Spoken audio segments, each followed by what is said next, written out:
Particle in three dimensional box से आप क्या समझते हो और इसमें डिजेनरेसी को कैसे रैशनलाइज किया जा सकता है। नमस्ते, मेरा नाम मनदीप दलाल है और इस लेक्चर में हम इन्हीं प्रश्नों के उत्तर खोजने की कोशिश करेंगे।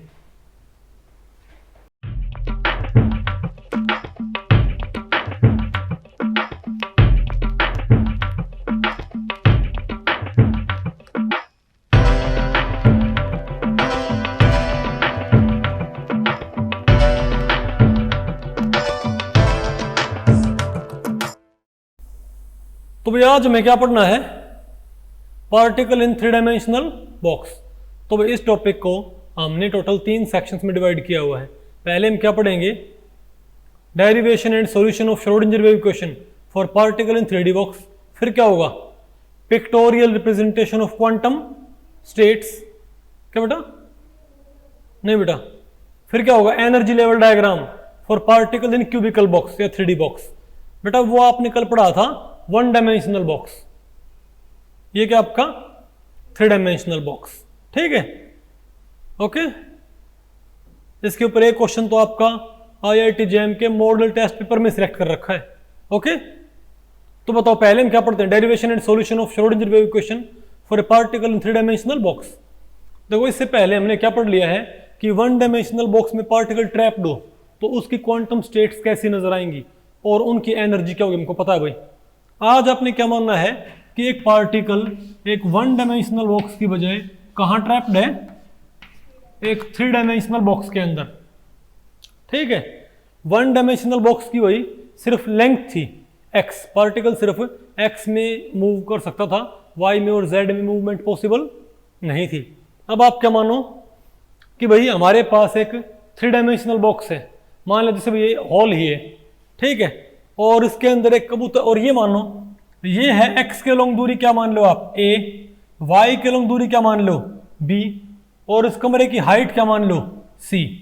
तो हम क्या बोलेंगे, x के लॉन्ग दूरी क्या है 0 से a, ये क्या होगी भाई 0 से a, y के लॉन्ग क्या होगी 0 से b, और z के लॉन्ग क्या होगी 0 से c। ये है x के लॉन्ग, ये है y के लॉन्ग, और ये क्या है z के लॉन्ग, और इसके अंदर एक कबूतर ट्रैप्ड है।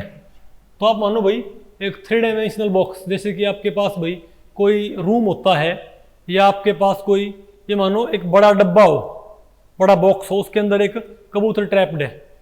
ठीक है, आप ये मानो कि एक शीशे का बहुत बड़ा कमरा है, ठीक है, और इस कमरे के अंदर बेटा एक कबूतर ट्रैप्ड है।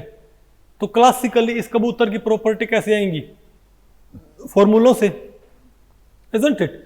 अगर एक कबूतर इसमें ऐसे घूमने लग रहा है तो इसके पास क्या आ जाएगा, एंगुलर मोमेंटम I ओमेगा, इसकी रोटेशनल एनर्जी क्या आ जाएगी 1/I ओमेगा स्क्वायर। पोजीशन एक टाइम पे क्या होगा, ये एक जगह प्रेजेंट होएगा ना भाई ये। लेकिन अगर ये मान लिया जो क्वांटम सिस्टम हो, मान लिया इस बॉक्स का साइज बहुत कम हो और कबूतर का मास बहुत कम हो जाए, तो यही कबूतर किसमें पहुंच जाएगा, क्वांटम सिस्टम में, इजंट इट। अच्छा, बॉक्स के बाहर पोटेंशियल क्या मानो, V is equal to infinite. Box से बाहर निकलते ही पोटेंशियल क्या, इनफाइनाइट है भाई। चाहे आप x के लॉन्ग बाहर निकलो, चाहे y के लॉन्ग, चाहे z के लॉन्ग, और बॉक्स के अंदर पोटेंशियल क्या है, V इज इक्वल टू 0। ये बिल्कुल 1 डायमेंशनल बॉक्स की कंडीशन है। बस अंतर ये है, यहां पर पार्टिकल जो है 3 डायमेंशनल मोशन में 3 डायमेंशनल मोशन अटेन कर सकता है। ठीक है, तो आप इसकी प्रॉपर्टी क्वांटम वर्ल्ड में कैसे निकालोगे, आप क्या बोलोगे बताओ। तो आप ये नहीं बोलोगे भाई कि ये हमारे पास क्या हो गया ये तो हमारे पास क्या होगा बॉक्स, और इसके अंदर कबूतर क्या ट्रैप्ड है ABC। तो आप बोलोगे कि भाई ये कबूतर इस 3 डायमेंशनल बॉक्स में जैसे भी रहता है हमको नहीं पता, लेकिन इसके रहने के तरीके को कोई ना कोई मैथमेटिकल एक्सप्रेशन जरूर बताएगा। वो एक्सप्रेशन भी हमको नहीं पता, लेकिन मान लिया वो एक्सप्रेशन क्या है, साई। मान लिया कबूतर के इस 3 डायमेंशनल बॉक्स में रहने के तरीकों को बताने वाला एक्सप्रेशन क्या मान लिया, साई। साई पे आप क्या लगाओगे अब, हैमिल्टोनियन। तो H psi should be equal to E psi होना चाहिए हमारे पास, H psi should be equal to E psi. Okay, अब आप मुझे बताओ, अब अगर मैं ये कहूं कि भाई अब ना तो आपको साई पता ना आपको ई पता, लेकिन बेटा आपको क्या पता है, हैमिल्टोनियन। तो इस कबूतर को ट्रैक करने के लिए आपको कितने कोऑर्डिनेट्स चाहिए, तीनों। X Y z. तो किस तरह का आपने यहाँ पर हैमिल्टोनियन पुट करना है, 3 डायमेंशनल हैमिल्टोनियन। तो आप पुट करोगे 3 डायमेंशनल हैमिल्टोनियन क्या होता है बताओ, minus H square by 8 pi square m, isn't it. बताओ फिर क्या आएगा, प्लस क्या आएगा, करली स्क्वेयर साई सॉरी इनटू, बताओ क्या आएगा हमारे पास, curly square psi by curly x square plus curly square psi, curly square by curly Y square plus curly square by curly Z square. ये तो क्या आ गया मेरे पास, और प्लस में v, प्लस में क्या आ गया, पोटेंशियल। ये मेरे पास क्या, 3 डायमेंशनल हैमिल्टोनियन। तो एच साई इंटू ई साई। बताओ हमने क्या पुट कर दिया यहां पर, हमने बेटा यहां पर हैमिल्टोनियन, मैंने यहां पर 3 डायमेंशनल हैमिल्टोनियन मैंने यहां पर पुट नहीं कर दिया क्या, बताओ। तो हमने ये पुट कर दिया 3 डायमेंशनल हैमिल्टोनियन। अब आप साई को अंदर मल्टीप्लाई कर दोगे ना आप, और साई को अंदर मल्टीप्लाई करके इसमें से कॉमन क्या निकाल लियो, minus H square by 8 pi square है, ये यहीं पर रह जाएगा बल्कि नहीं है आपको। और फिर सारे को किसे मल्टीप्लाई कर दो, माइनस, बताओ फिर ई साई को साइड फेंक दो, फिर minus 8 pi square M by H square से मल्टीप्लाई करो, यहां से कैंसिल हो जाएगा। और यहां पर मतलब आपके पास क्या आ जाएगी, श्रोडिंगर वेव इक्वेशन। कोई सिंपल सी बात है, अगर आप इसको रीअरेंज करोगे तो आपको बेटा क्या मिल जाएगी, श्रोडिंगर वेव इक्वेशन मिल जाएगी ना। और बताओ क्या होगी वो इक्वेशन, वो होगी curly square psi by curly x square plus curly square psi by curly Y square plus curly square psi by curly Z square plus 8 pi square M by H square e minus v into psi is equal to 0। यह जाएगा ना हमारे पास, ठीक है। अब पहले आप एक बारी बॉक्स के बाहर की कंडीशन पुट करो ताकि आपको पता लग जाए कि बॉक्स के बाहर कबूतर के एग्जिस्ट करने का जो तरीका है उसको बताने वाला मैथमेटिकल एक्सप्रेशन क्या वैल्यू रखता है। तो बताओ बेटा क्या जाएगा हमारे पास, सिंपल सी बात है, 1D बॉक्स में बॉक्स के बाहर फंक्शन क्या आया था, बॉक्स के बाहर बेटा पोटेंशियल क्या होता है। तो बेटा आपने यहां पर इनफाइनाइट पुट किया तो E minus infinite, E can be neglected, तो क्या जाएगा ये माइनस इनफाइनाइट साइड, फिर माइनस इनफाइनाइट साइड को साइड फेंक दो। समझे मेरी बात, बताओ क्या जाएगा। तो मैंने आपको बताया था भाई, आप बॉक्स के बाहर की कंडीशन पुट करो, यहां पर आपने क्या पुट कर दिया, infinite, E can be neglected, minus infinite को इससे मल्टीप्लाई करियो, क्या आ जाएगा मेरे पास, माइनस इनफाइनाइट आ जाएगा। अब माइनस इनफाइनाइट साइड को साइड फेंक दो, तो एक साइड क्या आ गया, इनफाइनाइट साइड, एक साइड क्या रह गया, ये रह गया। अब इनफाइनाइट को साइड फेंकोगे तो एनीथिंग, तो भाई एनीथिंग डिवाइडेड बाय इनफाइनाइट क्या हो जाएगा, 0। तो बेटा बाहर फंक्शन क्या आ गया, 0। तो हमको पता लग गया कि बॉक्स के बाहर फंक्शन क्या होगा, 0। यानी कि ना तो कबूतर यहां रहे ना कबूतर, मतलब कबूतर बॉक्स के बाहर एग्जिस्ट ही नहीं कर सकता। अब आपने बताओ क्या करना है, और आपने बेटा कंटिन्यूटी मेंटेन रखनी है। अब आप बॉक्स के अंदर की कंडीशन पुट कर दो, बताओ बॉक्स के अंदर कंडीशन क्या है, 0 ना। तो आपने v इज इक्वल टू क्या पुट कर देना, 0। तो खत्म हो गया हमारे पास, ये आ गया ना कि नहीं आया, बताओ ई साई इज इक्वल टू 0, ये क्या आ गया मेरे पास, ये क्या आ गया बेटा, Schrodinger wave equation for inside the box. ये बॉक्स के अंदर के लिए मेरे पास क्या आएगी, Schrodinger wave equation. Very good. देखो बेटा इसको पढ़ना इसलिए जरूरी है कि भाई एक तो इसके ऊपर IIT JEM में क्वेश्चन आते हैं भाई, और MSc एंट्रेंस में क्वेश्चन आते हैं अलग अलग यूनिवर्सिटीज़ में, स्टेट यूनिवर्सिटी, सेंट्रल यूनिवर्सिटी। दूसरा जो आपका एटम होता है, उस एटम को सीखने के लिए क्या चाहिए आपको, यहाँ से आपका एक बेस बन जाएगा, ठीक है बात। तो बताओ बेटा यहाँ पर कितने वेरिएबल हैं, इस इक्वेशन में कितने वेरिएबल हैं, एक्स वाई जेड 3 वेरिएबल। तो कई बार क्या होता है, 3 वेरिएबल वाली इक्वेशन सॉल्व करना मुश्किल होता है। 3 वेरिएबल वाली एक इक्वेशन सॉल्व करना क्या होता है भाई, मुश्किल। तो हम क्या करते हैं बेटा, एक एक वेरिएबल वाली हम 3 इक्वेशन तैयार कर लें तो उसको बोलते हैं सेपरेशन ऑफ वेरिएबल्स। क्या बोलते हैं उसको, सेपरेशन ऑफ वेरिएबल्स। तो ये सेपरेशन ऑफ वेरिएबल्स कैसे आता है बताइए, बताओ बेटा कैसे आएगा, सेपरेशन ऑफ वेरिएबल्स कैसे आएगा।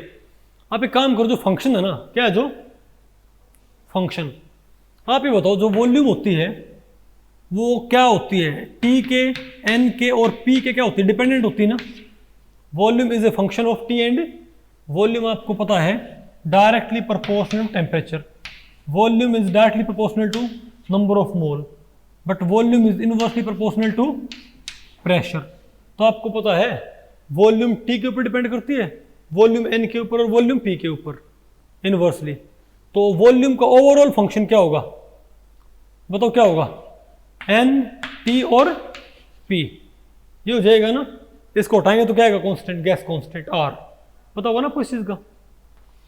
तो आप मुझे ये बताओगे कि आप ये तो बोल सकते हो कि ये फंक्शन सिर्फ टी पे डिपेंड करता है, ये क्या है वॉल्यूम का सिर्फ एन डिपेंडेंट, ये क्या फंक्शन, तो वॉल्यूम का ओवरऑल फंक्शन क्या होगा, एन टी पी के ऊपर डिपेंड करेगा ना।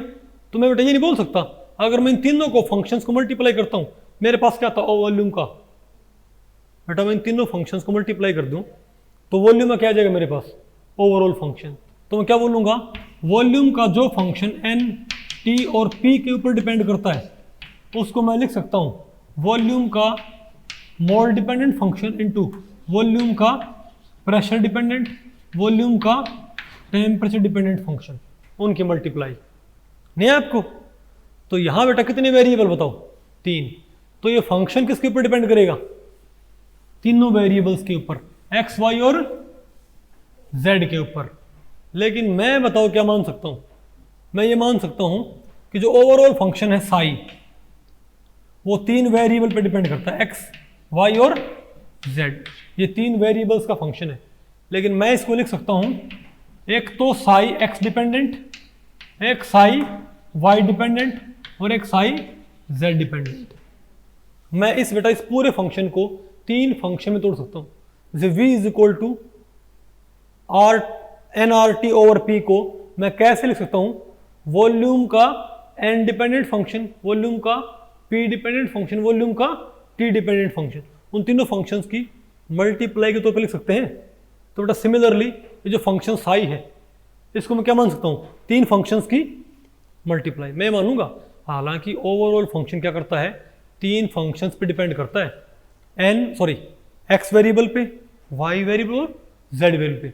लेकिन मैं बेटा इसको इस एक फंक्शन को मैं 3 फंक्शन तोड़ दूँ, मैं बोलूँगा कि इस फंक्शन साई ना जो अकेला क्या होता है एक्स वाई जेड के ऊपर डिपेंड करता है, मैं एक तो फंक्शन बना लूंगा सिर्फ जिसके एक्सप्रेशन में सिर्फ कौन होगा, इसके एक्सप्रेशन में कौन होंगे, एक्स वाई जेड।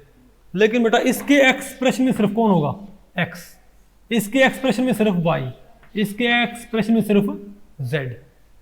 तो आप ओवरऑल फंक्शन को x dependent function, y dependent function और जेड डिपेंडेंट फंक्शन की मल्टीप्लाई मान लो। अब इनको बेटा थोड़ा सिंप्लीफाई कर लो। इस स्मॉल एक्स वाई जेड तो क्या वेरिएबल, इसको आप थोड़ा एब्रीवेट कर दो, कैपिटल एक्स। कैपिटल एक्स क्या है, इसी की एब्रीवेटेड फॉर्म। कैपिटल वाई क्या है और कैपिटल जेड। तो ये एक फंक्शन है लेकिन ये सिर्फ किसके ऊपर डिपेंड करता है, बताओ, ये बेटा सिर्फ एक्स के ऊपर ये फंक्शन है। तुम क्या मानेंगे, ओवरऑल फंक्शन इन 3 फंक्शन ही क्या है, मल्टीप्लाई। ठीक है, तो अब आप यहां पर साई को रिप्लेस कर दो इससे, साई को आप क्या करो, इससे रिप्लेस कर दो। सिमिलरली आपको हो गया वो यहां पर क्योंकि 3 एक्सिस है तो हमको बेटा क्या पता, एनर्जी एक एक्सिस के लॉन्ग है कि एनर्जी तीनों एक्सिस के लॉन्ग है।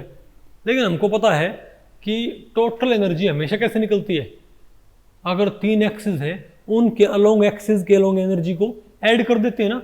जैसे हमारे पास क्या था बताओ भाई, theorem of equipartition of energy. तो बेटा मैं साई को क्या मान सकता हूं, 3 फंक्शंस की मल्टीप्लाई। तो एनर्जी में क्या मान सकता हूं बताओ, 3 एनर्जीज का सम। मैं क्या मानूंगा, एनर्जी एक्स के लॉन्ग प्लस एनर्जी वाई के लॉन्ग प्लस एनर्जी जेड के लॉन्ग। अब एक दिक्कत यहां पर रहेगी, बताओ क्या, एनर्जी एक्स के लॉन्ग। अब आपको हो गया, हमें क्या पता एनर्जी एक्स के लॉन्ग है कि नहीं है, भाई नहीं होएगी तो ये 0 आ जाएगा। बेटा हो सकता है सारी एनर्जी एक्स के लॉन्ग हो सकता है वाई के लॉन्ग हो सकता है जेड के लॉन्ग हो सकता है तीनों के लॉन्ग हो सकता है 2 एक्सिस के लॉन्ग हमको नहीं पता ना। अगर ये 2 0 आ गए तो हम समझ जाएंगे एनर्जी सिर्फ क्या टोटल जेड के लॉन्ग। लेकिन शुरू में मान के चलो कि एनर्जी क्या, तीनों के लॉन्ग क्या है, डिस्ट्रीब्यूटेड। ओके, और टोटल एनर्जी क्या है इन तीनों का सम। तो आप बताओ बेटा ये फंक्शन ये वैल्यूज रखने पर किस में कन्वर्ट हो जाएगा। चलो एनर्जी बाद में रख दियो, एनर्जी तो लिखा इसको साथ में ही रखो, इसको साथ में ही रखो, इन दोनों की वैल्यू साथ में रखो इसके ऊपर। तो क्या हो जाएगा हमारे पास बताओ, तो हम क्या बोलेंगे curly square x Y z by curly x square. नहीं आपको ये बेटा क्या हो जाएगा curly square x Y z by curly Y square plus curly square x Y z by curly Z square. Psi को मैंने लिख दिया तीन फंक्शंस की मल्टीप्लाई, ठीक है ना। प्लस अब बताओ क्या है मेरे पास 8 pi square M by H square, और ये बेटा क्या हो गया E x plus E Y plus E Z और X Y Z is equal to 0। देखो मैंने बेटा ई तो क्या मान लिया तीनों एक्सिस के लोग एनर्जी का सम, और ओवरऑल फंक्शन मैंने क्या मान लिया x dependent function y dependent function और जेड डिपेंडेंट फंक्शन की मल्टीप्लाई, ठीक है ना बात। जैसे बेटा वी एन टी पी क्या होता है v n dependent v t dependent v p dependent की मल्टीप्लाई, बात आपको पहले पड़ गई, ठीक है ओके। अब एक काम करो, अब बेटा आप मुझे बताओ यहां पर किसके रिस्पेक्ट में डेरिवेटिव है, तो वाई जेड फंक्शन क्या है यहां पर कांस्टेंट, शाबाश। तो इसको मैं कैसे लिख सकता हूं, क्या वाई जेड को बाहर लिख सकते हैं क्या, तो क्या हो जाएगा हमारे पास ये वाई जेड बेटा बाहर लिखो और क्या लिखो इसको करली square x by curly x square, ठीक है। यहां बेटा वाई के कोरस्पॉन्डिंग क्या है डेरिवेटिव, तो यहां पर एक्स और जेड वाले फंक्शन क्या होंगे कांस्टेंट, तो इनको ही बाहर लिखो तो क्या हो जाएगा मतलब प्लस यहां क्या हो जाएगा एक्स और जेड ही क्या हो जाएगा curly square y by curly Y square. यहां बेटा होगा कौन कांस्टेंट होगा, यहां पर जेड के रिस्पेक्ट में क्या डेरिवेटिव है, तो कैपिटल एक्स कैपिटल वाई क्या है क्या बताइए कांस्टेंट, तो क्या हो जाएगा कैपिटल एक्स और कैपिटल वाई बाहर लिखो और क्या हो जाएगा curly square z by curly Z square. नहीं है आपको, सिंपल सी बात थी यहां पर, नहीं है आपको ये, तो मेरे पास ये क्वेश्चन ये बन गई ना अभी भी यहां पर, क्योंकि बेटा तीन वेरिएबल वाली एक इक्वेशन को सॉल्व करना भी मुश्किल होता है, तो हम चाहते हैं कि हम एक एक वेरिएबल वाली तीन इक्वेशन तैयार कर लें उनको सॉल्व करें, ठीक है बात। तो आप मुझे बताओ हमारे पास अब ये टर्म आ गई ना हमारे पास कि नहीं आ गई, अब इस पूरी इक्वेशन को both side capital x Y z से बेटा मल्टीप्लाई कर दो।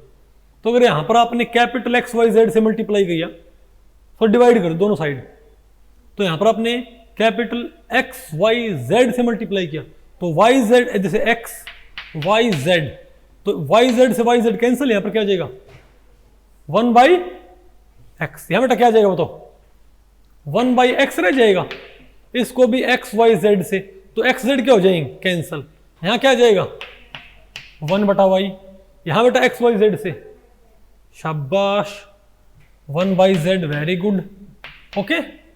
और बेटा इस टर्म को भाग करियो ये सारा कैंसिल हो जाएगा, नहीं, और उस साइड जीरो को भाग करियो एक्स वाई जेड से जीरो ही रहेगा।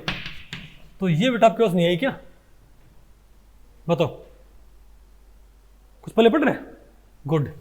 अब एक काम करो, अब इस 8 pi square M by H square को बेटा अंदर मल्टीप्लाई करो तीनों से, E x plus E Y plus E Z से मल्टीप्लाई कर सकते हो इसको, तो तीनों से क्या हो जाएगा मल्टीप्लाई, तो बताओ ये क्या बन जाएगा हमारे पास 8 pi square m h square क्या हो जाएगा e x plus 8 pi square M by H square e Y plus 8 pi square M by H square e z is equal to 0 हो जाएगा बेटा, नहीं बात पल्ले पड़त, पक्का पल्ले पड़ गया, वेरी गुड।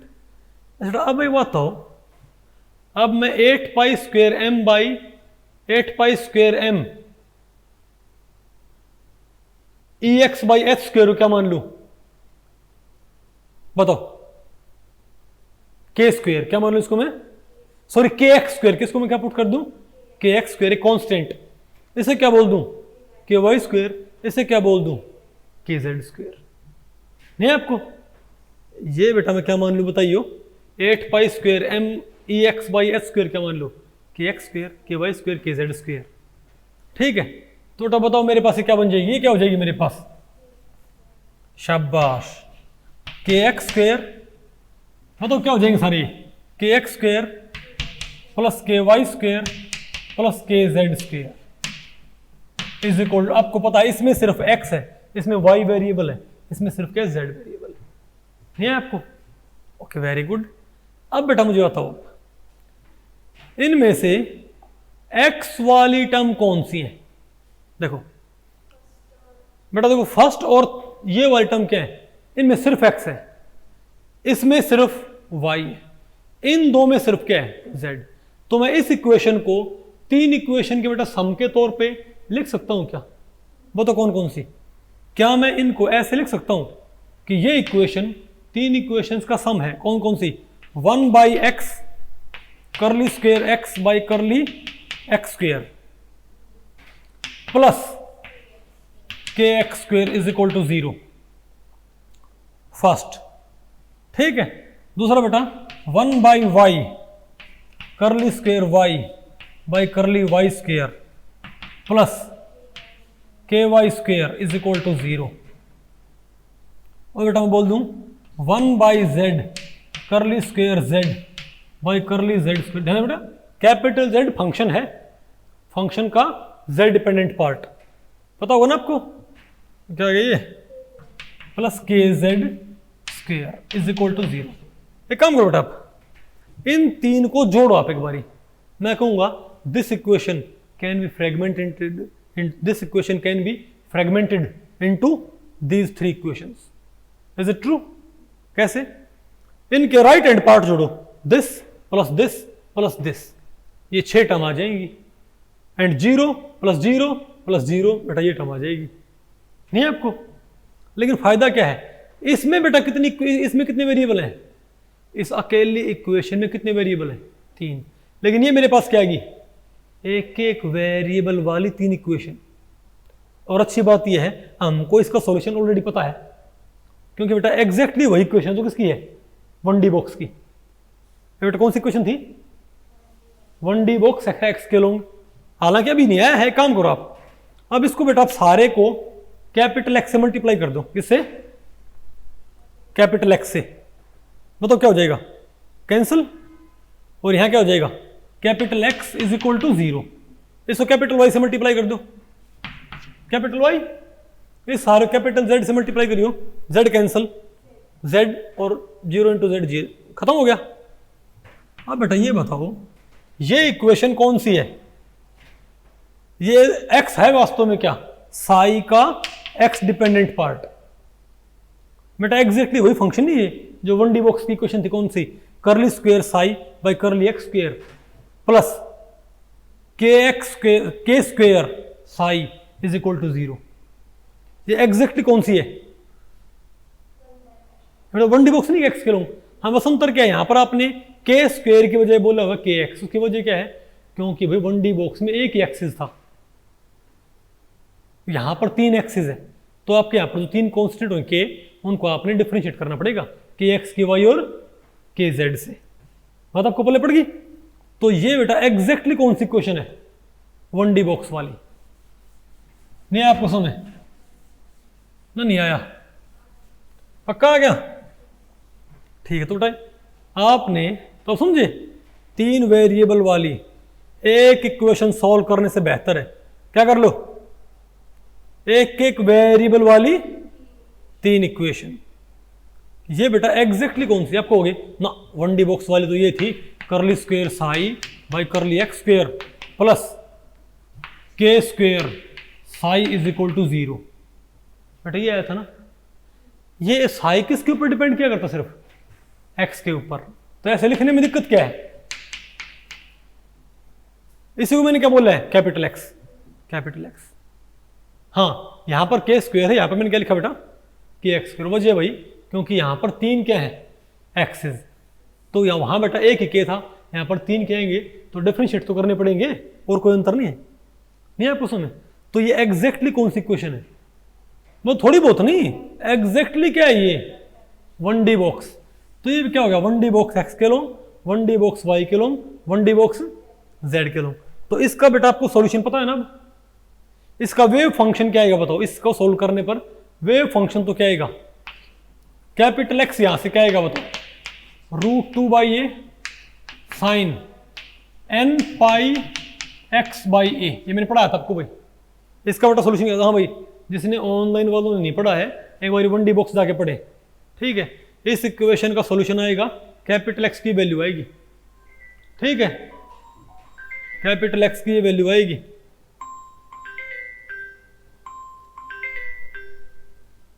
कैपिटल एक्स की वैल्यू आएगी, ठीक है, जो कि क्या होती है, साई एक्स डिपेंडेंट क्या होता है, साई। तो इसमें बेटा एक कॉन्ट, लेकिन इसमें आप n को भी क्या बोलो, एन एक्स, क्या बोलो इसको आप, एन एक्स नहीं मतलब, क्योंकि बेटा यहाँ पर k की जगह हमने k एक्सपुट किया है ना, तो एन एक्स क्वांटम नंबर, ठीक है बात। हालांकि वन डी बॉक्स में जो क्वांटम नंबर था ना उसको आप एन एक्स बोल सकते थे, ये क्यों नहीं बोला, वो एक ही था भाई, डिफरेंस करने की जरूरत नहीं थी, आ गया आपको। तो इसका वेव फंक्शन आ गया, इससे बेटा एनर्जी क्या आ जाएगी बताओ, एनर्जी क्या आ जाएगी, ई एन एक्स क्या आ जाएगी, n x square h square by 8ma²। तो इसके सॉल्यूशन से क्या आ गया, wave function as well as energy. इसके सॉल्यूशन से क्या आ जाएगा, वेव फंक्शन का वाई डिपेंडेंट पार्ट और एनर्जी, वेव फंक्शन का साई एन वाई डिपेंडेंट में तो क्या आएगा, √2/b, क्योंकि बेटा y के लॉन्ग लेंथ क्या है, b, ये √2/, ये था क्या हो जाएगा, √2/b, ये √2/, ये था क्या, √2/b हो जाएगा, √2/b, और क्या हो जाएगा, sine ny pi y by b, है ना। और एनर्जी क्या हो जाएगी, ई एन वाई क्या आ जाएगी बताओ, ny² h² बाई 8mb², ये आपको, और बताओ। और इसका सॉल्यूशन क्या आएगा, वेव फंक्शन का z dependent part, wave function का z डिपेंडेंट पार्ट में क्या आएगा, एक क्वांटम नंबर कौन सा, nz आएगा, क्योंकि बेटा यहां पर 3 बाउंड्री कंडीशन है, कौन सी, सॉरी वन डी बॉक्स में 2 बाउंड्री कंडीशन थी, x बराबर 0, x बराबर है a पे फंक्शन क्या होना था, 0, यहां पर क्या है, x के लॉन्ग फंक्शन क्या होना चाहिए, 0, y के लॉन्ग फंक्शन क्या होना चाहिए, एंट्रीज पे एंड पे 0, सॉरी y के लॉन्ग, और z के लॉन्ग क्या होना चाहिए, छत पे, और बेटा बॉक्स के छत पे फर्स्ट फंक्शन क्या हो, 0, ऊपर निकलते फंक्शन क्या है, 0, और भाई x के लॉन्ग बताइयो, इस दीवार से साइड फंक्शन 0 है, इस साइड 0, तो यहां भी 0 और यहां भी 0, नहीं है आपको ये, तो क्या हो जाएगा, √2/c sine nz pi z by c, और बेटा एनर्जी क्या आ जाएगी, ई एन जेड क्या आ जाएगी, nz² h² बाई 8mb², नहीं है आपको, तो सॉरी c², अरे सॉरी भाई c² आ गया। तो बेटा मेरे पास क्या आ गई, तीनों तो मैंने 3 वेरिएबल वाली एक इक्वेशन सॉल्व करने की बजाय मैंने भाई एक वेरिएबल वाली मैंने 3 इक्वेशन सॉल्व कर ली। तो मेरे पास क्या आ गई, x डिपेंडेंट फंक्शन x के long energy, y dependent function y के long energy, z dependent function z के लॉन्ग एनर्जी, आ गया ना। अब बेटा ये बताओ, तो ये ऐसा बॉक्स है जिसमें ABC तीनों क्या है, डिफरेंट, जिसमें ABC तीनों क्या है, डिफरेंट है। तो आप ये बताओ कि इसमें अगर ये बोल दें कि आपने क्या करना होगा, तो ओवरऑल फंक्शन क्या होगा, तो ओवरऑल फंक्शन बेटा मैं क्या मान के चलता हूं, ओवरऑल फंक्शन में क्या मान के चला था, जो ओवरऑल फंक्शन था वो x, y और z के ऊपर डिपेंड करता था ना, और वो क्या था, Sai x dependent, Sai y dependent और साई z डिपेंडेंट की मल्टीप्लाई। और ओवरऑल एनर्जी क्या थी, ओवरऑल एनर्जी क्या थी, ई एक्स के लॉन्ग, ई वाई के लॉन्ग और ई जेड के लॉन्ग। तो बेटा बताओ पार्टिकल इन 1D बॉक्स का ओवरऑल फंक्शन क्या आएगा, इन तीनों को तो मल्टीप्लाई कर दो, शाबाश, और तीनों को ऐड कर दो, नहीं है आपको, तो ओवरऑल फंक्शन क्या आ जाएगा बताओ, बताओ बताओ। तो psi x Y z dependent, लेकिन आपने एक बात देखी कि इस फंक्शन को डिफाइन करने के लिए 3 क्वांटम नंबर 3 अपने आप कहेंगे, और जो बेटा ये n x n y n z आई है ये हमने अपनी मर्जी से इनकॉर्पोरेट किए हैं कि बाउंड्री कंडीशन सेटिस्फाई करने के लिए अपने आप अराइज हुए हैं। जैसे 1D बॉक्स के अंदर आए थे, ये n x n y n z अपने आप नहीं आएंगे ताकि x बराबर ए पे फंक्शन 0 हो जाए, y बराबर है b पे फंक्शन क्या हो जाए 0, z बराबर c फंक्शन क्या हो जाए 0।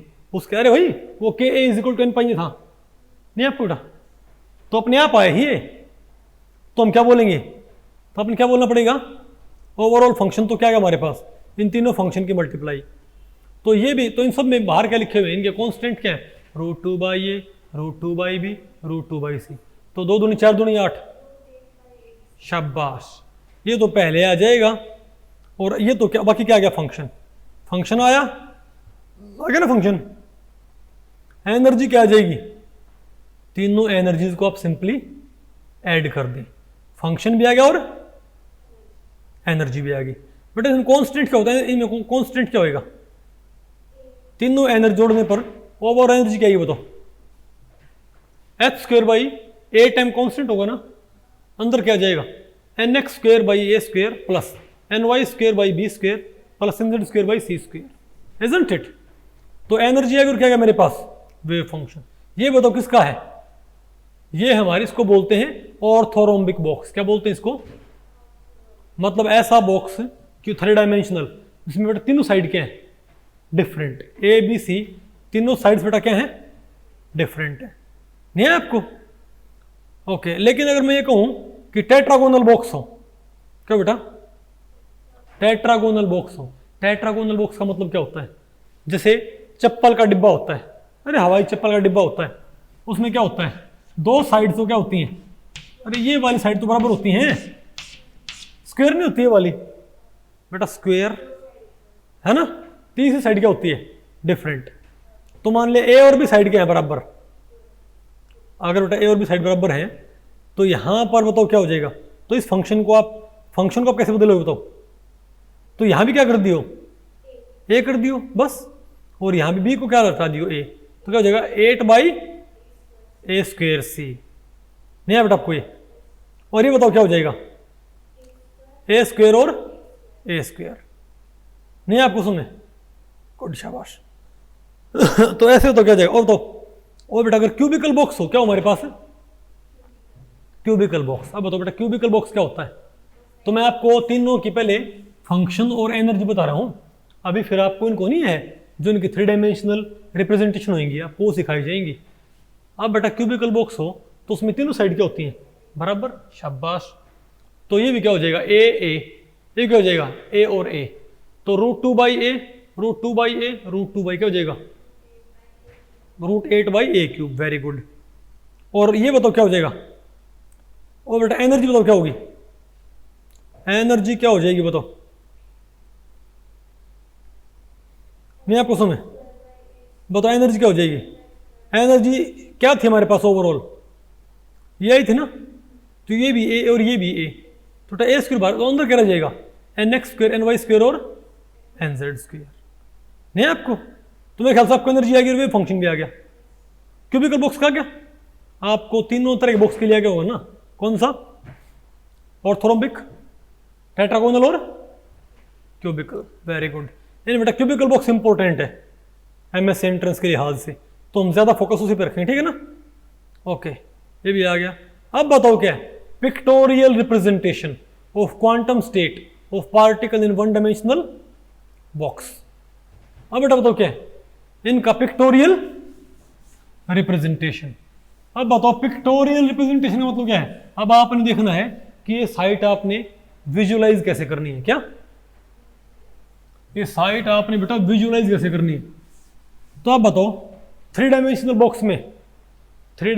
बॉक्स में जब पार्टिकल रहता है तो उसका फंक्शन क्या था मेरे पास, साई nx ny और nz और x y और z, ओवरऑल फंक्शन क्या है मेरे पास, √8/abc and sine nx πx/a sine n z pi z by c and sine, sorry अरे n y pi y by b और साइन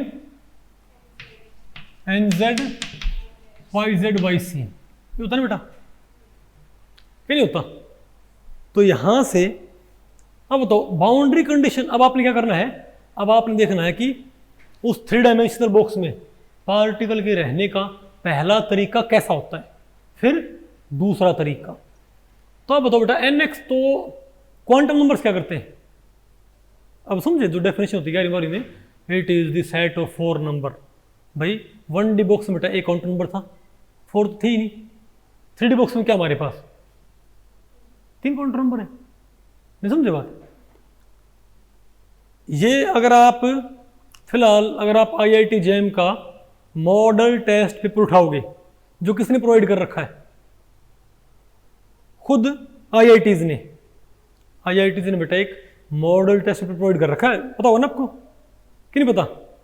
इसमें क्या होता है भाई, अरे कैसे क्वेश्चन आएंगे अगर आप मॉडल टेस्ट पेपर उठाओगे ना IIT का फिलहाल JAM के लिए, तो उसमें ये क्वेश्चन दे रखा है बाकायदा कि वो 3D बॉक्स में किसी क्वांटम स्टेट को बताने के लिए कितने क्वांटम नंबर चाहिए होते हैं? 3। 1D बॉक्स के लिए 1, नहीं आपको यहां पर 3 हो गए ना, nx ny और nz। तो बाउंड्री कंडीशन तो बेटा nx ny nz की वैल्यू भाई क्या परमिट करती है? 0 से। तो देखा जाए तो पहला वैलिड सेट कौन सा होता है nx ny nz का?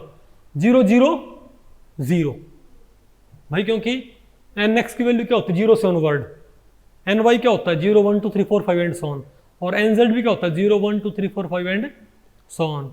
तो nx ny nz का पहला वैलिड सेट पुट किया, क्या जाएगा? कबूतर के 3D बॉक्स में रहने का पहला तरीका। nx ny nz का ये बेटा कबूतर के 3 डायमेंशनल बॉक्स में रहने की एक स्टेट को बताने वाला एक्सप्रेशन है कि सभी स्टेट्स को बताने वाला एक्सप्रेशन है, सभी स्टेट्स को। तो आपने nx ny nz का पहला वैलिड सेट पुट किया, क्या बन जाएगा? पार्टिकल के रहने का पहला तरीका। nx ny nz का दूसरा वैलिड सेट, दूसरा तरीका। तीसरा वैलिड सेट, तीसरा तरीका। तो nx ny nz का बाउंड्री कंडीशन के लिहाज से वैलिड सेट कौन सा पहला बताओ? 0 0 0। लेकिन दिक्कत क्या है, अगर आपने यहां पर बेटा nx 0 पुट किया, ny 0 पुट किया और nz 0 पुट किया, तो साई 0 0 0 क्या हो जाएगा? 0 ही। पूरे बॉक्स में क्या हो जाएगा भाई? एंड पे तो बेटा 0 होना ही चाहिए। जैसे 1D बॉक्स था, 1D बॉक्स में एंड पे क्या होना चाहिए? फंक्शन 0। तो इस क्यूब में क्या होना चाहिए? इन दीवारों पे 0, इन दीवारों पे 0, छत और फर्श पे क्या होना चाहिए? 0, ताकि एंट्री करते हुए बाहर निकलते फंक्शन क्या रहे? कंटिन्यूटी बनी रहे। नहीं है आपको? लेकिन हमने एक बात देखी, क्योंकि ये तीनों साइन है और आपस में मल्टीप्लाई है, तो अगर nx छोड़ो और तीनों 0 छोड़ो, अगर आपने बेटा एक भी क्या पुट कर दिया तो पूरा फंक्शन क्या कर जाता है? कोलैप्स। तो nx ny nz का पहला वैलिड सेट कौन सा होएगा बताओ? 1 1 1। तो हम क्या बोलेंगे? तो भाई 3D बॉक्स में पार्टिकल के रहने का पहला तरीका बताओ क्या हो जाएगा? साई 1 1 1। ये आएगा ना? बताओ क्या आएगा मेरे पास? √8/ABC, ठीक है। साइन पाई x बटे a, साइन पाई y बटे b, साइन पाई z बटे c। ये आएगा ना? अब इसको बेटा प्लॉट करो एक बारी आप, क्या? और यहां पर मैं आपको बताऊं, अब आपने जो ग्राफ प्लॉट करने ना, कागज वाले ग्राफ नहीं प्लॉट करने, स्मोक वाले। कौन से भाई? मैंने आपको पढ़ाया था। मतलब पहले आप बनाओगे एक टेबल, पहले आप क्या बनाओगे? एक टेबल। यहां पर लिखो x, y, z। ये है किसी पॉइंट के कोऑर्डिनेट। ये क्या है? बॉक्स के अंदर किसी पॉइंट के कोऑर्डिनेट। और ये क्या है? साई 1 1 1 की वैल्यू। तो एक काम करो बेटा, पहले मैं आपसे पूछूं, अगर मेरे पास ये है 3 डायमेंशनल बॉक्स, तो बॉक्स के बीचों बीच फंक्शन चेक करो। फंक्शन कहां चेक करो? पहले बताओ फंक्शन कौन सा? ये ग्राउंड स्टेट फंक्शन होगा ना? ये बेटा कौन सा फंक्शन है? ग्राउंड स्टेट फंक्शन है। तो अब ग्राउंड स्टेट को बताने वाला यानी कि कबूतर के 3 डायमेंशनल बॉक्स के अंदर या पार्टिकल के 3 डायमेंशनल बॉक्स के अंदर रहने के तरीकों को बताने वाला, सॉरी ग्राउंड स्टेट तरीके को बताने वाला मैथमेटिकल एक्सप्रेशन, जहां पर जैसी वैल्यू रखे उसको आप एक स्मोक से शो करो। नहीं समझे बात? आप बेटा इस 3D बॉक्स के अंदर सेंट्रल पॉइंट के क्या पुट करो, कोऑर्डिनेट्स। वहां क्या पता लग जाएगा आपको? आप सेंट्रल पॉइंट के इस बॉक्स के अंदर सेंटर के कोऑर्डिनेट पुट कर दो तो आपके पास अपने आप क्या आ जाएगा, सेंटर पे फंक्शन। नहीं समझे बात? इसमें 4-5 जगह नोट कर लो। यहाँ अरे भाई मान लिया बॉक्स यहाँ से ये ऐसा बॉक्स है तो सेंटर नोट कर लो, ये नोट कर लो, ये नोट कर लो, ये नोट कर लो, दीवारें नोट कर लो, एजेस हैं किनारे नोट कर लो। नहीं आपको पहले बताओ बेटा फंक्शन सेंटर पे कितना आएगा, कैसे मालूम करोगे? हाउ सेंटर कोऑर्डिनेट क्या होते हैं? शाबाश। तो x क्या पुट करो, a/2, y b/2, z c/2।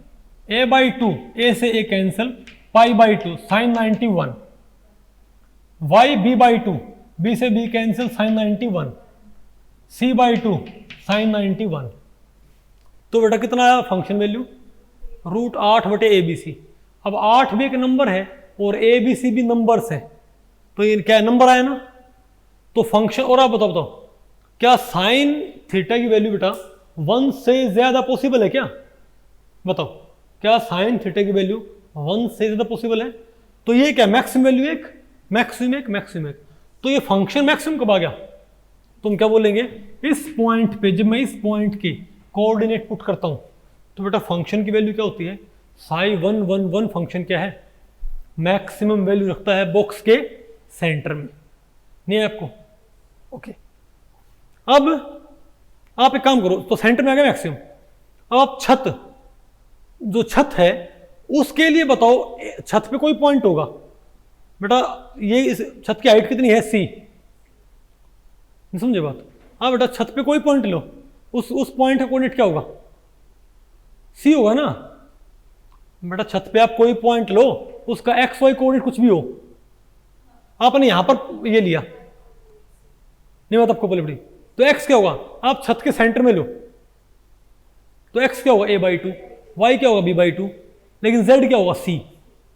नहीं आपको, आप फर्श के सेंटर में लो, x क्या होगा, a/2, y b/2, लेकिन z क्या होगा, 0। तो अगर आपने बेटा z c पुट किया या आपने क्या पुट किया, c पुट करियो, c से कैंसिल, साइन पाई, शाबाश, पूरा फंक्शन क्या हो गया, 0। यानी ये फंक्शन सेंटर में क्या रखता है, मैक्सिमम वैल्यू, छत पे और फर्श पे 0, इन दीवारों पे भी 0, इन दीवारों पे भी 0। अब एक काम करो, इससे थोड़ा नीचे आओ, 1/4 नीचे आओ बेटा। ये बताओ इस पॉइंट का कोऑर्डिनेट क्या है, इस पॉइंट का कोऑर्डिनेट क्या है, b/2, यानी कि थोड़ा ऊपर पहुंचो, और 3c/4 यानी कि 3/4 हाइट पे पूछ रहे आप। तो बेटा 3z क्या पुट करो, 3c/4, c कैंसल, 3π/4, 1 से कम आएगा, 1 से क्या आएगा, तो ये नंबर भी क्या आएगा, 1 से कम आएगा ना। आपको नहीं बात आपको पहले पड़ रही, तो हम क्या बोलेंगे, और लेकिन फंक्शन रहेगा पॉजिटिव, फंक्शन रहेगा क्या आएगा बेटा, ये पॉजिटिव नंबर ही, लेकिन यहां पर फंक्शन क्या है, मैक्सिमम। इन पॉइंट पे क्या आएगा फंक्शन, तो ऐसे आप बेटा, ये बॉक्स है, ये क्या हमारे पास box, central point coordinate put कर दियो, इसके इसके इसके, तो इन 2 पॉइंट के, इन 2 पॉइंट के, इन 2 पॉइंट के, मतलब इसके अंदर काम करो 50-60 पॉइंट नोट कर लो, रूम के अंदर बेटा 50-60 पॉइंट नोट कर लो। नहीं समझे बात? मतलब आपने इस रूम के अंदर दीवारों के अलावा आपने 100 पॉइंट नोट कर लिए, उन सभी के आपने क्या पुट कर दिए, कोऑर्डिनेट्स। तो हर पॉइंट पे क्या आ जाएगा, फंक्शन आ जाएगा ना। पता मैक्सिमम फंक्शन कहां पर आएगा, बीच में, और फिर फंक्शन दूर जाएंगे ना तो इन पॉइंट्स पे फंक्शन कम होता जाएगा, इन पे कम, और दीवारों पे क्या हो जाएगा, 0, क्योंकि बेटा बॉक्स के बाहर फंक्शन क्या है, 0, ताकि बाहर निकलते हुए फंक्शन क्या हो जाए, कॉन्टिन्यूटी उसकी मेंटेन रहे। ध्यान आपको ये, तो बेटा ऐसा ग्राफ नहीं आएगा, बताओ। अब मैंने जहां पर फंक्शन ज्यादा आया है उसको मैंने शो कर दिया ब्लू स्मोक से। फंक्शन हमेशा पॉजिटिव आएगा। आप एक काम करो, आप बेटा एक्स वाई जेड की कोई वैल्यू पुट करो इसमें, हमेशा ये नंबर क्या आएगा? पॉजिटिव। तो हर जगह फंक्शन क्या है? पॉजिटिव। लेकिन सेंटर में क्या है? मैक्सिमम। और दीवारों तक जा रहे हैं तो क्या हो रहा है? कम होता जा रहा है। तुम क्या बोलेंगे? बताओ क्या क्या फंक्शन? बताओ, ऐसा आ गया ना? सेंटर मैक्सिमम, फंक्शन हल्का पड़ता चला गया। ठीक है बात? ओके। और तो इसका मतलब क्या है? अच्छा, अगर बेटा मैं इस फंक्शन का स्क्वायर कर दूं तो क्या हो जाएगा? मान लिया ये यहां पर तो खैर इसको ब्लैक स्मोक बोल दियो, नहीं समझे बात? लेकिन सबसे बड़ा नंबर कहां पर आया? सेंटर पे आया। तो सबसे बड़े नंबर का स्क्वायर भी सबसे ज्यादा कहां पर होगा? सेंटर पे। तो आप देखो क्लासिकल वर्ल्ड से क्वांटम वर्ल्ड में कैसे जाएंगे।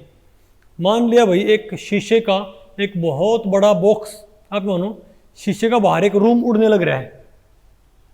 आप बेटा अकेडमी से बाहर निकले, ये मानो हवा में शीशे का एक रूम उड़ने लग रहा है जो अंदर से खाली है, उसके अंदर एक कबूतर उड़ रहा है।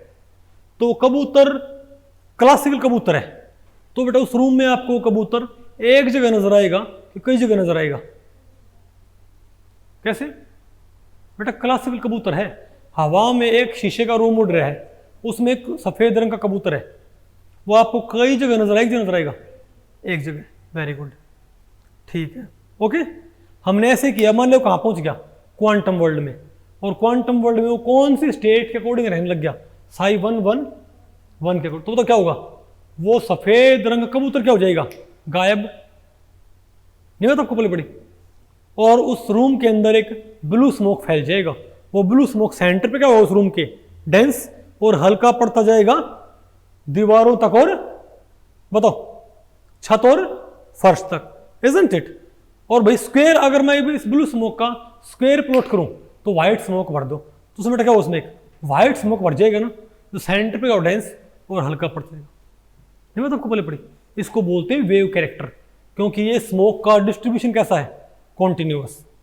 सेंटर पे क्या है? मैक्सिमम स्मोक, और फिर क्या स्मोक भाई? हल्का पड़ता चला गया एंड्स तक। नहीं है? यानी वो कबूतर स्मोक बन के पूरे क्यूबिकल बॉक्स को ऑक्यूपाई कर लेगा, लेकिन उसके मिलने की मैक्सिमम संभावना कहां पर होगी? सेंटर में। फिर भाई दूर जाएंगे तो उसके मिलने की संभावना घटती जाएगी, लेकिन वो हर जगह एग्जिस्ट कर सकता है। नहीं है आपको? तो क्या उसका रहने का पहला तरीका? ओके, मेरे ख्याल से आपको बेटा पहले पड़ गया ये। Very good. अब मैं आपको बताता हूं, इसका जेड था ना हमारे पास, देखा जेड था ना। अब मैं ये कहूं दूसरा तरीका बताओ क्या है मेरे पास? इनको आप विजुअलाइज कर लो, साई 1 1 2 कर लो, 1 1 2। तो बेटा साई 1 1 2 क्या होगा बताओ? साई 1 1 2 क्या होगा? ये तो ऐसे ही रहेगा, लेकिन यहां पर क्या होगा? 2 पाई जेड, क्योंकि भाई एन जेड आपने क्या पुट कर दिया है? 2 पुट कर, तो क्या हो जाएगा मेरे पास? ये साइन 2 पाई जेड आएगा ना। ठीक है। अब बेटा मैक्सिमम फंक्शन के लिए क्या करना पड़ेगा बताओ? अब मैक्सिमम फंक्शन कहां पर आएगा? ये जो बॉक्स है ना, एक काम करो, आप एक्स के लोग चलो आधे, वाई के लोग चलो आधे, कहां पहुंच जाओगे? सेंटर में। तो फर्श पे सेंटर के कोऑर्डिनेट क्या होते हैं? a/2 b/2 0। ये बेटा आपको a/2 x क्या होगा? a/2, y क्या होगा भाई? b/2, और z क्या होगा? 0। अब आप इसे सिर्फ 1/4 ऊपर आओ, मतलब इस रूम के अंदर आप क्या करो? 1/4 हाइट पे आओ। तो x क्या हो गया? a/2 साइन 90, y क्या हो गया? b/2 साइन 90 बन गया। और z क्या बेटा? c/4, 1/4 हाइट पे हो, c/4। z क्या लिखो? c/4। c से c कैंसल, 2 दूनी 4, π/2। यानी अब मैक्सिमम फंक्शन कहां पर आएगा? बॉक्स के मिड में नहीं। अगर आपने बॉक्स का मिड पुट किया होता, अगर आपने बेटा बॉक्स का मिड पुट किया होता, बताओ कौन सा? a/2 b/2 और c/2। क्या? तो c/2 पुट किया होता, c cancel, 2 cancel, sine pi 0, पूरा फंक्शन 0। यानी साई 1 1 2 तो बेटा बॉक्स में आधी हाइट पे क्या है? नहीं आपको बेटा ये वाला फंक्शन तो मैक्सिमम वैल्यू कहां रखता है? बॉक्स के मिड में 1/4 हाइट पे। नहीं समझे बात? बॉक्स के मिड में 1/4 हाइट पे और बॉक्स के जस्ट मिड में आधी हाइट पे क्या रहेगा 0, और जब आप इसमें यहां पर क्या पुट करोगे 3/4 हाइट, कौन सी 3/4 हाइट, आप ये क्या पुट कर दो C/4 था ना ये, इसको आप 3C/4 पुट करियो, 3π/2 -1 कितना आ गया -1, तो पूरा फंक्शन क्या हो जाएगा नेगेटिव। तो ये बेटा बताओ मैक्सिमम वैल्यू कहां रखेगा, तो थोड़ा इसको समझो आप एक बारी। इसका मतलब क्या हुआ कि ये फंक्शन बॉक्स के मिड में क्या होता है, जस्ट आधी हाइट पे क्या होता है 0, समझे बात? बॉक्स के सेंटर से लेके मतलब बॉक्स की 1/4 हाइट पे क्या रखता है, बॉक्स के बीच में 1/4 हाइट पे मैक्सिमम, 3/4 हाइट पे फिर से मैक्सिमम लेकिन नेगेटिव, और बॉक्स के हाइट पे क्या है 0। तो ये दो बादल नहीं बन गए हमारे पास, ऐसा फंक्शन नहीं आएगा बताओ। यानी वो बादल दो टुकड़ों में कट गया, आधी हाइट के बॉक्स में आप इसको ऐसे मान सकते हो कि जो शीशे का बॉक्स हो ना, शीशे का बॉक्स, उससे बेटा एक धुआं भर दो, ठीक है, सॉरी शीशे के बॉक्स में आधी हाइट पे क्या कर दो पार्टीशन, शीशे का एक बॉक्स है आधी हाइट पे बेटा क्या कर दो एक पार्टीशन, उसके नीचे क्या भर दो ब्लू स्मोक, ऊपर क्या भर दो रेड स्मोक। नहीं आपको ब्लू स्मोक का सेंटर कहां पर होगा A/2 B/2 C/4, red smoke का मैक्सिमम कहां होगा A/2 B/2 3C/4। Very good. तो ये बादल दो टुकड़ों में निकट गया क्या बताओ, और इसका मैं स्क्वायर करूं तो बताओ भाई, इसका हम स्क्वायर करें तो व्हाइट कलर का बादल बन जाएगा, क्योंकि रेड स्मोक भी नंबर शो करता है और ब्लू स्मोक भी नंबर शो करता है, तो उनके स्क्वायर होंगे व्हाइट स्मोक। तो व्हाइट बादल ऐसे और व्हाइट बादल ऐसे, बीच में क्या व्हाइट बादल पे कट लग गया, तो वही बादल बेटा इसी बॉक्स के अंदर दो टुकड़ों में कट जाए, एक्स के अलोंग सॉरी जेड के अलोंग आधी हाइट पे दो टुकड़े काट दो बादल के, तो क्या हो जाएगा वो Ψ112 स्टेट। नहीं है आपको? ओके ठीक है। तो बेटा आप ये बताओ 112 आपको पता लग गया, 121 क्या होगा अगर मैं बिना इसको बिना बेटा फंक्शन पता करे पूछूं आपसे, 112 क्या था, कितनी हाइट पे कट गया जेड के लोग कट गया। अच्छा ये मानो बेटा जेड हाइट है और ये मान लो एक्स और ये मान लो वाई, तो 121 ग्राफ कैसा आएगा ब्लू बादल रेड बादल। नहीं आपको बेटा बॉक्स में आपने ब्लू बादल रेड बादल 112, ब्लू बादल रेड बादल 121 और ब्लू बादल रेड बादल 211। शाबाश आ गया ना। अब आपको बिना फंक्शन चेक किए ग्राफ प्लॉट करने आ गए। तो इसी बात पे बताओ अगर मैं ये कहूं Ψ113 प्लॉट करो, 113 कैसा आएगा, ब्लू बादल रेड बादल ब्लू बादल।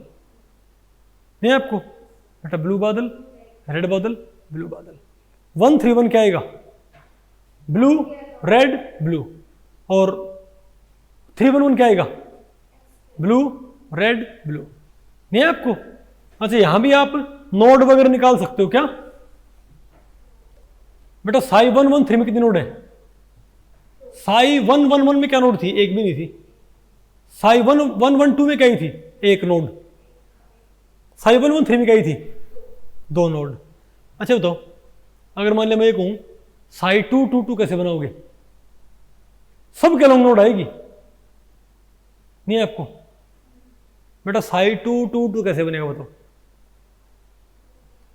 एक काम करो, क्यूबिकल बॉक्स है उसमें 8 टुकड़े काट दो, 1 2 हिस्से हो गए, 4 हिस्से हो गए, 8 हिस्से हो गए। बेटा नहीं आपको उसमें बेटा इसमें 8 टुकड़े काट दो, नहीं है आपको? बस आ गया आपको ये? शाबाश। तो इसमें कितने नोड आएंगे Ψ222 में? 3 नोड। एक तो आएगी एक्स के लॉन्ग, एक्स जेड के लॉन्ग। मतलब आप ऐसे पता कर सकते हो कि nx -1 क्या बेटा nx -1 plus ny -1 plus nz -1 क्या नंबर ऑफ नोड होंगी। नहीं आपको 110 में क्या आएंगी 1 -1 1 -1, 222 में क्या आएंगी 2 -1 2 -1 2 -1 क्या आएंगी 3 नोड। नहीं है आपको? ओके शाबाश, मेरे ख्याल से आपको पहले पड़ गया। तो बेटा सिमिलर बात किसमें रहेगी, ये ऑर्थोरोम्बिक हो चाहे कौन सा हो, टेट्रागोनल, उससे कोई फर्क नहीं पड़ेगा भाई, पैटर्न तो वही रहेगा। बेटा ये सेम तो किसमें रहेगा, क्यूबिकल में। नहीं आपको ये? अब बताओ क्या है, एनर्जी लेवल डायग्राम। अब आपने क्या तैयार करना है इसका, एनर्जी लेवल डायग्राम। तो एनर्जी लेवल डायग्राम देखो आप कई तरीके से तैयार कर सकते हो।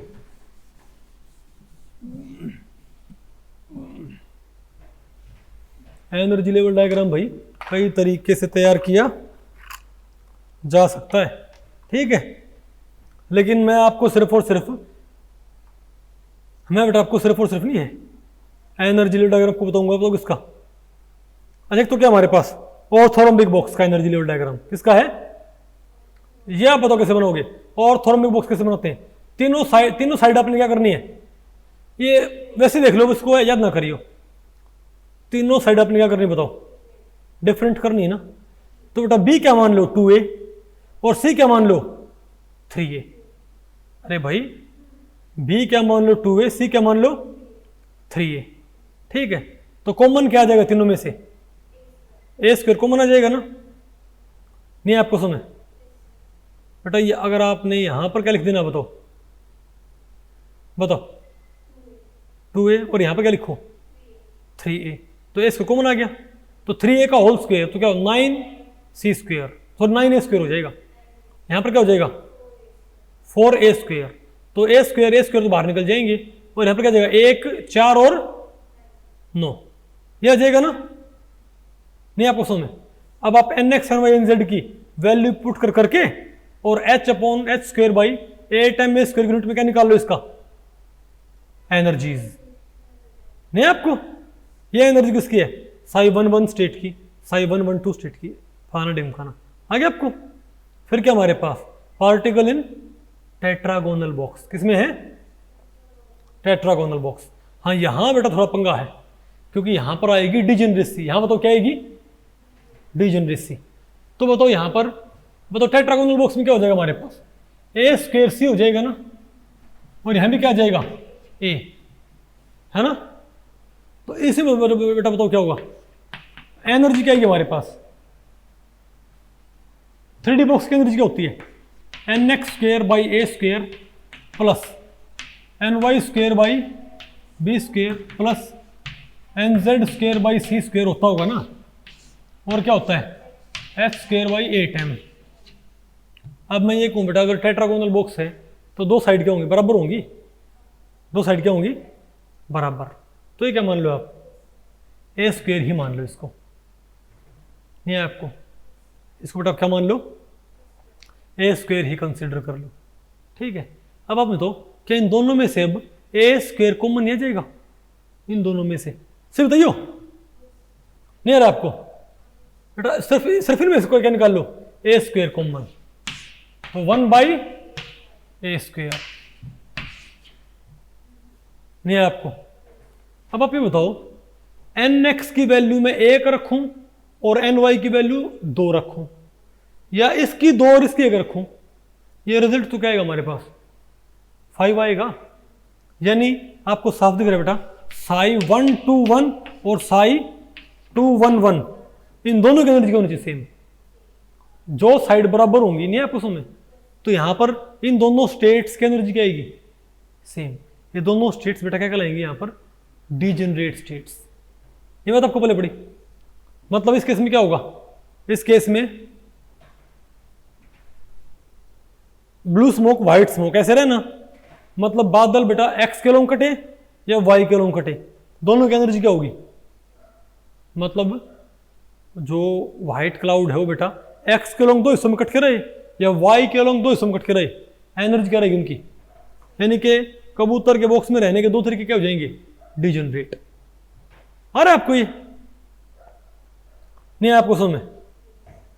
अरे बताओ, तो बताओ एनर्जी लेवल डायग्राम आप कैसे तैयार करोगे, बताओ इसका, बताओ बेटे काम करो, एनर्जी लेवल डायग्राम आप कैसे तैयार कर लोगे बताइयो।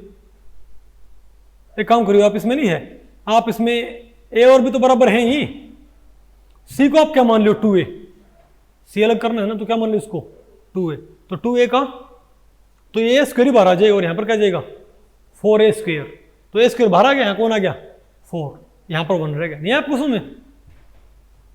तो ये बेटा फिर ये फॉर्मूला बना के और आप यहाँ पर क्या तैयार कर सकते हो, energy level diagram NX NY NZ की वैल्यू पुट करके, ये भी इतना जरूरी नहीं है। ओके, हाँ ये जरूरी है भाई। तीसरा क्यूबिकल सिस्टम, कौन सा, ये बेटा इंपॉर्टेंट है। ओके, क्यूबिकल सिस्टम में बताओ क्या होता है, तीनों साइड क्या होती हैं इक्वल, शाबाश।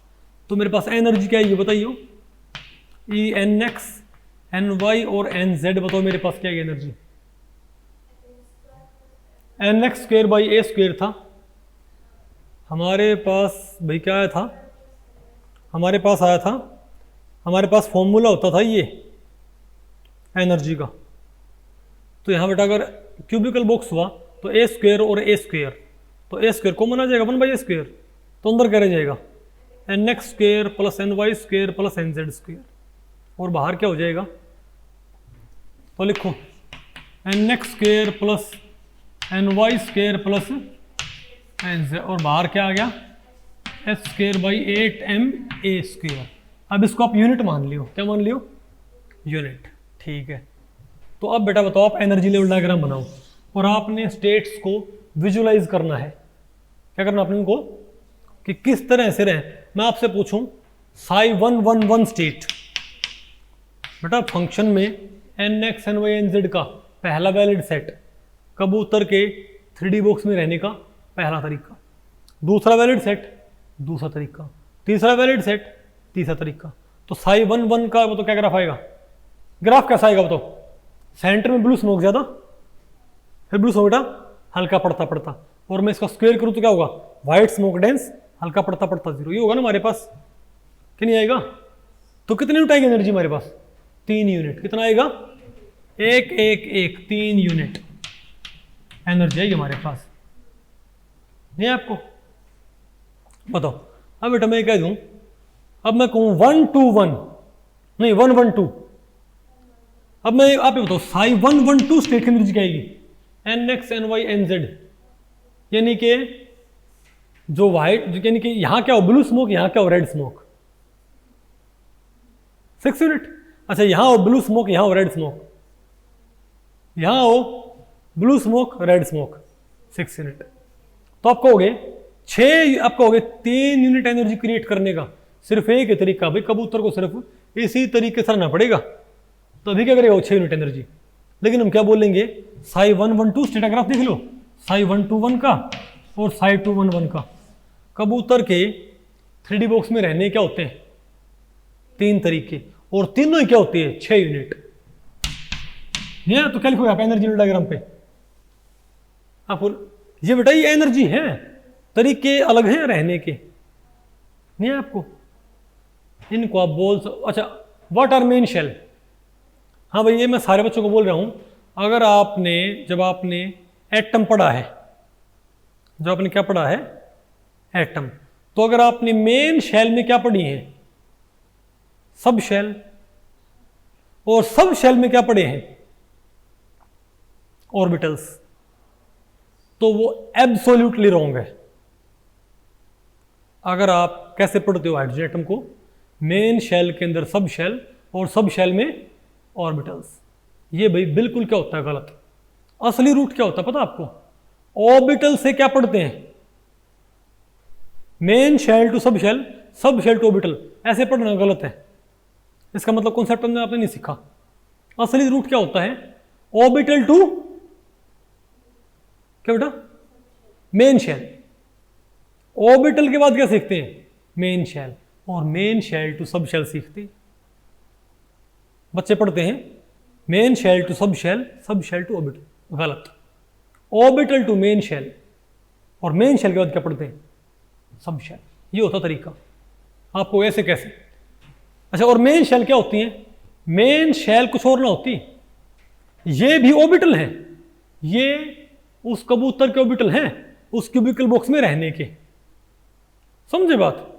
ये क्या है, ये हमारे पास क्या है क्यूबिकल ऑर्बिटल्स, ऑर्बिटल सिर्फ इलेक्ट्रॉन के ही ना होते हैं, ऑर्बिटल होते हैं क्वांटम स्टेट्स को बोलते हैं ऑर्बिटल। यहां पर इस पार्टिकल के रहने का पहला तरीका क्या है, उसका पहला ऑर्बिटल, यानी जो ये बादल था, ये क्या है, पहला ऑर्बिटल। दो टुकड़ों में दूसरा ऑर्बिटल, तीसरा ऑर्बिटल, चौथा ऑर्बिटल, ये क्या है, ये ऑर्बिटल लेकिन किसके हैं, पार्टिकल इन 3D बॉक्स के। वो जो आप पढ़ते हो स्फेरिकल डम्बल वम्बल, वो भी जो हैं वो सब क्या होते हैं, orbital of electrons around the nucleus. ये क्या है, orbital of particle trapped in 3D box. तो मैं आपको बोलता हूं मेन शेल का मीनिंग क्या होता है, what is the meaning of main shell. तो काम करो, आप एक बार नहीं है, आप एक बार कई तरह के तरीके बनाओ। आप NX NY NZ के वैलिड सेट पुट करते जाओ और बताओ मेरे पास कौन कौन से तरीके आएंगे। साई 111, 112, 121, 211, फिर क्या बताओ भाई, साई 221 से क्या आएगा बेटा, 113 क्या हो जाएगा, 3 3 9 और 2 11 हो जाएगा ना, 3 3 9 और 2 11, और 221 में 2 दूनी 4, 2 दूनी 4, नहीं आपको तो कम एनर्जी कौन सी पड़ती है, 2 पड़ती होगी ना। तो क्या बोलोगे इसको बताओ, साई 221 हो, साई 212 हो, और साई 122 हो। अब इसमें से तो तब भी क्या आएगा मेरे पास, अब इनकी क्या आएगी बताओ, इसकी कितनी आएगी मेरे पास, 3 यूनिट। इन तीनों तरीकों की एनर्जी क्या आएगी, कबूतर के रहने के ये तीनों तरीके क्या होंगे, डिजेनरेट। कितनी एनर्जी के, वेरी गुड, 6 यूनिट के। लेकिन 221 वाले क्या होंगे, 9 यूनिट के। तो ये क्या बेटा, कबूतर के रहने का पहला तरीका। ये क्या है, पार्टिकल के 3D बॉक्स में रहने का पहला तरीका, दूसरा तरीका, तीसरा, चौथा, पांचवा, छठा, सातवां। लेकिन ये तरीका, तो आप इन तरीकों को एक बार बांटो on the basis of energy only. तो मेन शेल कुछ और नहीं होता, क्लासिफिकेशन ऑफ क्वांटम स्टेट्स। क्या, classification of quantum states on the basis of energy only. Energy को आधार बना के अगर आप किसी क्वांटम सिस्टम की स्टेट्स की ग्रुपिंग कर देते हो, तो उन ग्रुप्स को हम क्या बोलते हैं, उस लेवल को हम क्या बोलते हैं, मेन शेल। नहीं आपको, तो इस तरीके की एनर्जी क्या हमारे पास, 3 यूनिट। तो ये क्या है अपने आप में पहली मेन शेल। लेकिन कबूतर के रहने के 3 तरीके, साई 112 तरीका, 121 तरीका, 211 तरीका, तीनों क्या है 6 यूनिट के। तुम क्या बोलेंगे, ये क्या है, इन तीनों को कलेक्टिवली क्या बोलेंगे हम। तो इस तरह के बादल को, इस तरह के बादल को और इस तरह के बादल को हम क्या बोलेंगे कलेक्टिवली, दूसरी मेन शेल। क्योंकि इन तीनों तरीकों के रहने की एनर्जी क्या होती है, 6 यूनिट, 6 यूनिट, 6 यूनिट। नहीं आपको बताओ, साई 221, साई 212 और साई 122, इन सभी क्या है 9 यूनिट। तुम क्या बोलते, तीसरी मेन शेल। तो अब पहले पढ़ते हैं हमेशा ऑर्बिटल। ये बेटा क्यूबिकल ऑर्बिटल है, इनको मैंने बांट दिया एनर्जी के आधार पे, ग्रुप बना दिया एनर्जी के आधार पे। तो उस ग्रुप को क्या बोलते हैं, मेन शेल। अब समझ में तुमने क्यों बोला था कि क्यों वो गलत होता है भाई, ठीक है। आपको आ रहा समझ में ना, नहीं आया, पक्का आ गया। तो बताओ, तो सबसे बेटा कम एनर्जी तो किसकी आएगी हमारे पास, साई 111 की। फिर किन से आएगी, इन 3 की सेम आएगी, बताओ ना आपको। फिर बताओ, फिर इन 3 की फिर सेम आएगी, 9 यूनिट। अब बताओ 113 हो या 131 हो या 311 हो, तो क्या होगा बताओ, 11 यूनिट क्या आएगी। और साई 222 से क्या आएगी, 12 यूनिट। अरे भाई नहीं आपको बेटा, तुम क्या बोलेंगे, पहली स्टेट की बताओ, नहीं लेवल की बताओ, पहले लेवल की डिजेनरेसी क्या है। पहली मेन शेल में कितने स्टेट हैं, 1। अगली मेन शेल 3 स्टेट्स को बोलते हैं, अगली मेन शेल 3 स्टेट्स को, अगली मेन शेल फिर 3 स्टेट को, अगली मेन शेल फिर 1 स्टेट को, अगली मेन शेल फिर 1 2 3 पुट करियो, 2 2 2 कितना होता है 12, 2 2 2 कितना होता है 12। तो बेटा 1 2 3 पुट करियो, 1 2 3 कितना आएगा 14, isn't it? तो बेटा 12 के बाद नेक्स्ट कौन सा, 14 हो गया हमारे पास। तो 14 यूनिट के लिए कौन सा आ गया, 1 2 3 1 2 3, लेकिन बेटा 1 2 3 साई 1 2 3 होगा वो भी 14, और साई 3 1 2 साई 3 1 2 3 2 1 1 2 3 1 3 2 2 1 3 2 3 1 3 1 2 3 2 1। तो 6 स्टेट क्या होंगी सेम एनर्जी की।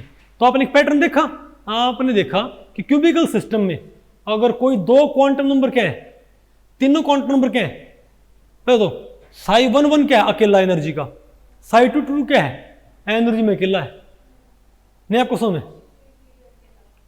पक्का पक्का बेटा, हमेशा नहीं होता ऐसा, मतलब लेकिन जनरली पैटर्न, आपने जनरली पैटर्न क्या देख लिया बताइए कि अगर तीनों क्वांटम नंबर क्या है सेम तो डिजेनरेसी क्या आती है 1, अगर दो क्वांटम नंबर सेम है तो क्या आती है डिजेनरेसी 3।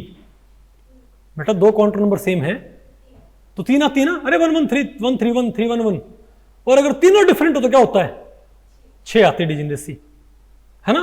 ये एक जनरल पैटर्न है, जनरल ऑर्डर है, लेकिन ये ना बोल दियो साई 1 1 2 बेटा एक ही होता है, साई 2 2 2 भी क्या होता है एक ही होता है, ठीक है। लेकिन आपने बोला साई 3 3 क्या होगा एक ही होएगा, चलो देख ले बेटा चेक कर लेते हैं। आपने बोला साई 3 3 3 27 यूनिट एनर्जी रखेगा, 3 3 9 3 3 9 3 3 9 27, तो आप कह रहे हो 27 यूनिट वाले की क्या होगी एनर्जी, आप ये बोलोगे ना। लेकिन बेटा अगर मैं ये कहूं साई, आपने क्वेश्चन रेज कर दिया, साई में बोलूं 1 1 5, बताओ 27, साई 1 5 1, साई 5 1 1 एंड साई 3 3 3। अब बेटा मान लोगे नहीं, ये क्वेश्चन नेट के अंदर आ रखा है एक बारी, समझे बात, ऐसा क्वेश्चन नेट के अंदर आ रखा है। और ध्यान रखियो कई बार नेट क्वेश्चन एमएससी के एंट्रेंस में क्या हो जाते हैं रिपीट, नहीं आपको समझ आया कि बच्चों सोचा भाई, बच्चों ने क्या सोचा कि ओहो तीनों क्या है सेम है तो 27 है तो एक होनी चाहिए डिजेनरेसी, देख लो भाई 1 1 5 क्या होगा, आमतौर पे क्या होता है तीन क्वांटम नंबर सेम होती है क्या होता है डिजेनरेसी एक बनती है, लेकिन यहाँ बेटा तीनों सेम होने का क्या 27 को कौन कौन से, तो थोड़ा गौर कर लेना है एक बारी कि कोई और कॉम्बिनेशन तो ना है कोई, क्योंकि आप यहाँ पर 1 1 5 पुट करो 1 5 1 5 1 1 या बेटा 3 3 3 पुट करो, एनर्जी आएगी 27 27 27। तो आप सबको बोल दे मान कल को भाई जैम में या एमएससी एंट्रेंस में कोई यही क्वेश्चन आ जाए कि बताओ 12 यूनिट एनर्जी लेवल की क्या डिजेनरेसी होगी, या 12 यूनिट एनर्जी की सब शेल की क्या डिजेनरेसी होगी, या 12 यूनिट एनर्जी की मेन शेल की 3D बॉक्स में कितनी स्टेट्स होंगी बताओ, 12 यूनिट वाले की एक होगी बेटा, 2 2 2 3 वाले की भी एक होएगी 1 1 1, लेकिन 27 वाली क्या होगी 4, नहीं आपको है। तो जनरली ट्रेंड क्या होता है अगर तीनों क्वांटम नंबर क्या हो डिफरेंट तो 6 होती है डिजेनरेसी, 2 सेम हो तो क्या होती है 3, और तीनों सेम हो तो क्या होती है 1, लेकिन कई बारी इसका एक्सेप्शन भी होता है भाई, थोड़ा आपने गौर कर लेना है। आगे आपको ये नहीं बेटा आपको ये, अच्छा तो ये सारे के सारे जो हमारे पास स्टेट ये मेन शेल है साई 1 5 1 5 1 1 और 3 3, ये सारे के सारे कहां पर है उसी बॉक्स के अंदर है ना, कि कहीं अलग है, पूरे बॉक्स को ऑक्युपाई कर रहे हैं। तो बच्चे क्या सोचते हैं कि 2s ऑर्बिटल कहीं दूर होता है, 1s कहीं कहां होता है नजदीक, नहीं सारे ऑर्बिटल कहां फैले होते हैं। अब मैं बात कर रहा हूं हाइड्रोजन एटम का, नेक्स्ट टॉपिक हमारा क्या है हाइड्रोजन एटम, समझे मेरी बात, वहां पर सारे ऑर्बिटल कहां फैले होते हैं पूरे यूनिवर्स के अंदर, उसी स्पेस में। जैसे यहां पर कौन है उसी स्पेस में कौन है भाई 1 1 1 1 2 था, उसी स्पेस में कौन है 1 1 1, उसी बॉक्स में कौन है 1 1 2, उसी बॉक्स में कौन है 1 1 3। तो सिमिलरली उसी स्पेस में कौन होता है हाइड्रोजन एटम के अंदर 1s, वहां पर 1p sorry 2px 2p0 2s, same आपको आगे पढ़ाएंगे, थोड़ा धैर्य रखो भाई। आगे आपको ये वेरी गुड। अब बेटा आपको पहले पड़ गया, चलो ठीक है, एक आध क्वेश्चन देख लिए बताओगे। चलो ये बताओ 14 यूनिट एनर्जी के लिए कितनी डिजेनरेसी होगी बताओ, 14 यूनिट के लिए मैं कहूँ क्यूबिकल बॉक्स में किसी लेवल की डिजेनरेसी 14 यूनिट है, तो क्या होगी इसकी डिजेनरेसी? तो 14 के लिए चाहिए क्या? 1 2 3 3 3 9 9 सॉरी 1 2 3 3 3 9 2 2 4 9 4 13 और 1 14, इजंट इट? क्या बेटा 14 यूनिट। तो 1 2 3 यूज किया ना आपने, तो बेटा तीनों काउंटर नंबर डिफरेंट क्या होगा? 6 आ गई बस। नहीं आपको ऐसा क्वेश्चन आप आराम से कर लोगे? नहीं कर सकते? ठीक है, वेरी गुड। अच्छा बताओ, कोई ये बोल दे 1D बॉक्स की एनर्जी क्या है? 1D बॉक्स की ग्राउंड स्टेट एनर्जी क्या थी? 1 यूनिट। क्यूबिकल बॉक्स की क्या होगी उससे? अगर सेम साइड हो तो 3 यूनिट, 3 गुना होगी। क्या होगी? 3 गुना। डिजेनरेसी क्या होगी? क्यूबिकल बॉक्स की ग्राउंड स्टेट की, ग्राउंड लेवल की डिजेनरेसी क्या होती है बेटा?